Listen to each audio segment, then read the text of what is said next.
Well, folks, here again for the weekly forecast. During this last week, precipitation free was the name of the game across the state as we are under the influence of high pressure.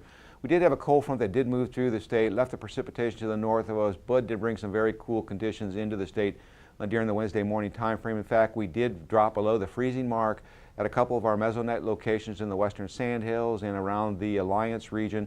Basically temperatures between 30.5 degrees as the minimum to 32 degrees. The Alliance ASOS site at the airport did record a low of 29 degrees. And we did see these type of conditions scattered throughout the upper Midwest. The good news is over this next week we don't worry about much in the way of any cold air coming in.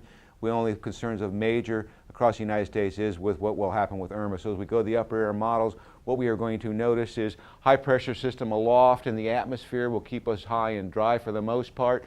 We do have Hurricane Irma coming on shore into the southern portions of Florida.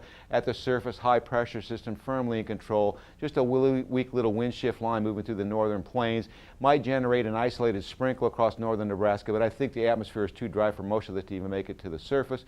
Then we do start to see the ridge building back in as most of the cold air remains bottled up into Canada. Low pressure at the surface, but no moisture for it to work on, means that we're probably going to see an overplay of the precipitation depicted for east central southeast Nebraska.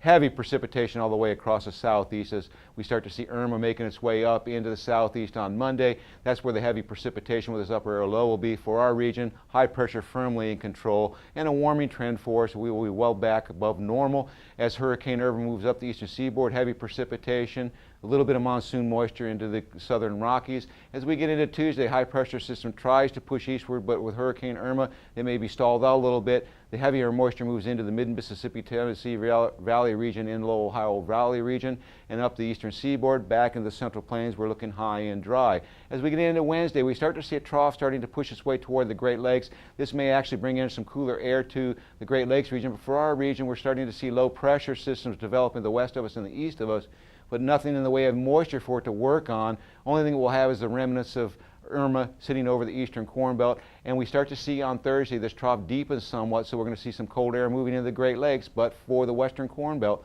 high and dry under the influence of high pressure system aloft. Temperatures easily into the mid-80s, and as we go into Thursday, we start to see some of that monsoon flow coming up from the southwest into the central Rockies, but once again we start to see the ridge building back in, so very warm conditions are on tap for Friday. We do start to see some low pressure systems developing at the surface, and that's going to bring in some stormier weather as we go into late next week and the following week as the system starts to move its way toward the east, but for the meantime moisture remains confined to the desert southwest.